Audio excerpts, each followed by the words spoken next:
Welcome to Not Milk Never Milk. Subscribe if you're lactose intolerant. In this video, I will explain how to play Metroid Fusion Randomizer. First, you'll need a clean, unmodified USA version of the Metroid Fusion game ROM.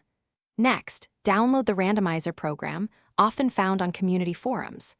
Once you have both, place your clean ROM file into the Randomizer's designated data folder.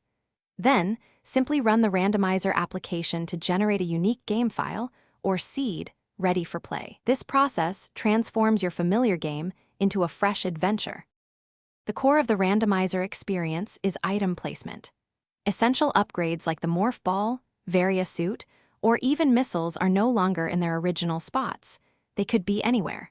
This completely breaks the game's usual linear progression, opening up many new paths from the start.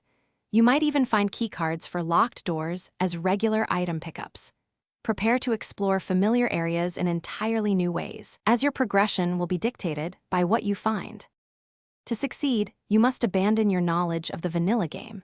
Instead of following a set path, prioritize thorough exploration of every room and sector. Your progression will be entirely reactive to the items you discover. Make good use of your map to identify new routes and potential item locations. Remember to save frequently, particularly before challenging areas or when you find a crucial upgrade, to prevent losing progress in this unpredictable journey. The true beauty of a randomizer lies in its endless replayability.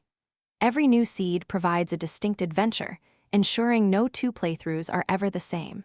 You'll constantly discover novel ways to navigate the station and overcome obstacles, often finding clever sequence breaks. Many randomizers also offer customizable difficulty settings, allowing you to fine-tune the challenge to your preference. It's a fantastic way to reignite your love for Metroid Fusion. Thanks for watching. If this was helpful, leave a like and consider subscribing. See you next time.